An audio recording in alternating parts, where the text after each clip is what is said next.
Hi friends, வணக்கம். Welcome to Viji simply home. எல்லாம் எப்படி இருக்கீங்க? நல்லா இருக்கீங்களா? நாங்கள் எல்லாம் நல்லா இருக்கிறோம். எல்லாருக்கும் ஃபல்லூடா ரெசிபி பிடிச்சிருந்ததா? இனிமேல் வெயிலுக்கு வந்து கூல் ரெசிபி, சில் ரெசிபிலாம் நிறைய நான் தரேன். நீங்களாம் பாருங்கள், எங்களை ஊக்கப்படுத்துங்க. இப்போ வந்து நம்ம ஒரு ரெசிபி ஒன்று பார்க்க போகிறோம். அது என்ன ரெசிபின்னு சொல்கிறதுக்கு முன்னாடி நம்ம சேனலில் விஜி சிம்ப்ளி ஹோமை சப்ஸ்கிரைப் பண்ணுங்கள், பக்கத்தில் இருக்க பெல் பட்டனை அழுத்துங்க. அப்போ தான் நாங்கள் போடுற வீடியோலாம் உங்களுக்கு வரும். நாம் இன்றைக்கி பண்ண போகிறது வந்து மலாய் பன்னீர் கோஃப்தா கிரேவி. இது வந்து எல்லாத்துக்குமே பொருந்துங்க. சப்பாத்தி, பூரி, ஃப்ரைட் ரைஸு, இந்த மாதிரி புலாவ், இந்த மாதிரி இதுக்கெலாம் அதை தொட்டு சாப்பிட்டா அவ்வளோ அருமையாக இருக்கும். நான் வந்து அதை தான் இன்றைக்கி நம்ம செய்ய போகிறோம். எப்படி செய்கிறதுன்னு பார்க்கலாம். அதுக்கு தேவையான பொருள்லாம் என்னன்ட்டு பார்க்கலாம். வாங்க ரெசிபிக்குள்ளார போகலாம். மலாய் பன்னீர் வந்து நான் இந்த பிராண்டு தாங்க வாங்கி நம்ம துருவி வச்சுருக்கிறோம். பன்னீர் துருவி வச்சுருக்கேன். 2 மீடியம் சைஸ் உருளைக்கிழங்கு வந்து மசிச்சு வச்சுருக்கிறேன். 4 ஸ்பூன் கடலை மாவு எடுத்து வச்சுருக்கிறேன். 2 ஸ்பூன் அரிசி மாவு, 1/2 ஸ்பூன் பிளெயின் மிளகாய்த்தூள், 1/4 ஸ்பூன் கரம் மசாலா, உப்பு தேவையான அளவு, மஞ்சள் தூள் தேவையான அளவு.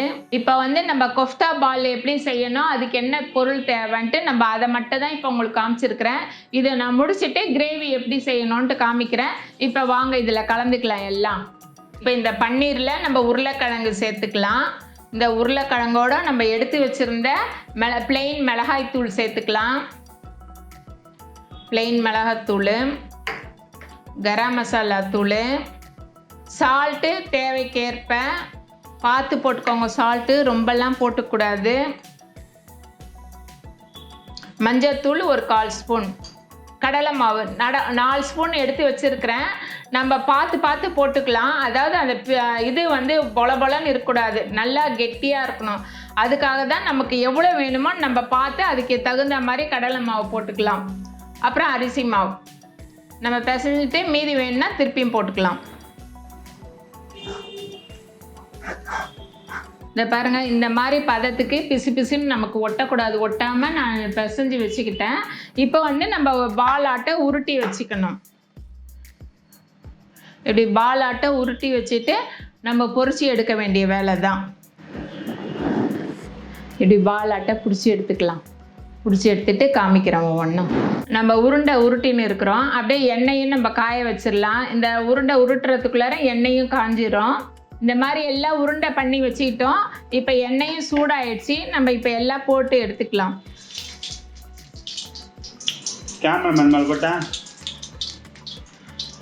எதுவுமே கஷ்டப்படாமல் கிடைக்காது. அவ்வளோதாங்க. இந்த செவந்துடுச்சு. இப்போ நம்ம எல்லாத்தையும் எடுத்துடலாம்.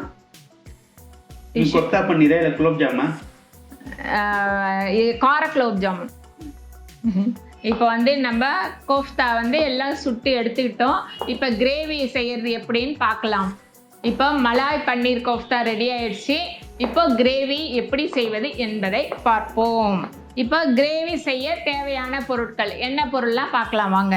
2 பட்டை, 2 லவங்கம், 2 ஏலக்காய், நட்சத்திர பட்டை, இது பிரிஞ்சி இலை எடுத்து வச்சிருக்கிறேன் தாளிக்கிறதுக்கு. அப்புறம் நல்லா 2 பெரிய வெங்காயம் பொடியாக கட் பண்ணி வச்சிருக்கிறோம். அப்புறம் கொத்தமல்லி லாஸ்ட்ல போடுறதுக்கு. எண்ணெய் தேவையான அளவு. தக்காளி பியூரி ஒரு 3 தக்காளி வந்து நான் பியூரி மிக்சியில் அடித்து வச்சுருக்கிறேன். தக்காளி பியூரி. அதுக்கப்புறம் கேஷ்யூ முந்திரி பருப்பு வந்து 25 கிராம் அரைச்சி வச்சுருக்கிறேன்.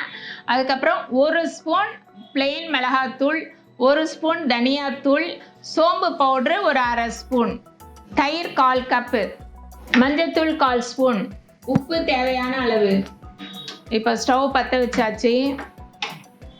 கடாய் சூடாக இருக்கட்டும். 6 ஸ்பூன் எண்ணெய் சேர்த்துக்கலாம்.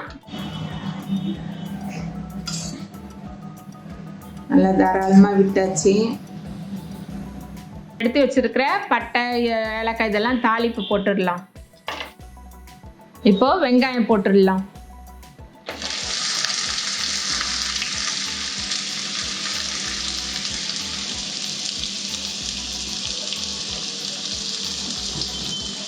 வெங்காயம் நல்லா செவந்துடுச்சுங்க.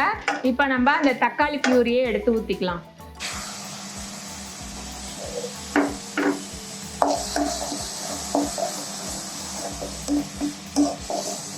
இது ஒரு 5 நிமிஷம் நல்லா பச்சை வாசம் போக வதக்கலாம். ஒரு 5 நிமிஷம் அப்படியே வேகட்டும் விடுங்க. தக்காளி நல்லா பச்சை வாசம் போக நல்லா வதக்கிட்டோம்.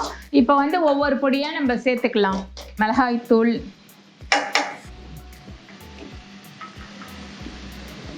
தனியாத்தூள், சோம்பு பொடி,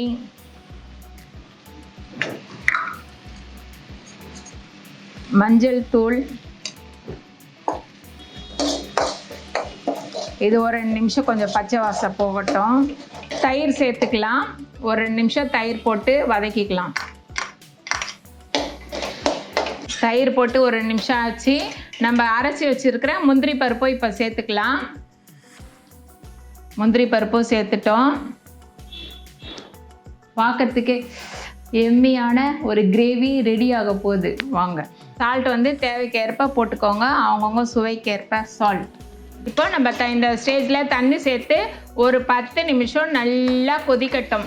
உப்பு காரம் எல்லாம் செக் பண்ணிக்கோங்க. பத்தலைன்னா போட்டுக்கோங்க. கிரேவி ரெடி ஆயிடுச்சுங்க. 10 நிமிஷம் நல்லா கொதிக்க விட்டோம். இப்போ கொத்தமல்லி தழை தூவிக்கலாம். கஸ்தூரி மேத்தி இருந்தால் அது போடலாம். அது என்கிட்ட இல்லை, அதனால நான் கொத்தமல்லி தழையை தூவிக்கிறேன். செய்து வச்சு இப்போ மலாய் கோஃப்தா பால்லாம் இதில் சேர்த்துக்கலாம். இப்போ இதில் சேர்த்துடலாம். அந்த உருண்டை எல்லாம் நம்ம போட்டுட்டோம். 5 நிமிஷம் நல்லா சிம்மில் வச்சுருங்க. நல்லா கொதிக்கட்டும். 5 மினிட்ஸ் பொறுத்து நம்ம இதை ஆஃப் பண்ணலாம். மூடி வைக்கணும். 5 நிமிஷம் ரெடி ஆயிடுச்சுங்க. அவ்வளோதான். நம்ம சூப்பரான மலாய் கோஃப்தா கிரேவி ரெடி ஆயிடுச்சு. நம்ம இப்போ இதை பூரிக்கு தொட்டு சாப்பிட போகிறோம். எல்லாரும் சேர்ந்து சாப்பிட்லாம் வாங்க. இப்போ நம்ம டேஸ்ட் பார்க்குற நேரம். இப்போ இது எப்படி இருக்குன்னு பார்ப்போம். டேஸ்ட்டு பூரி, குண்டு குண்டு பூரி.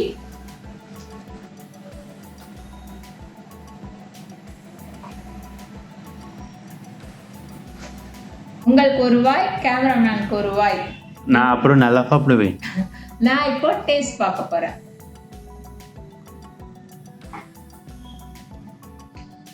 என்ன வார்த்தை கிடைக்கலையா?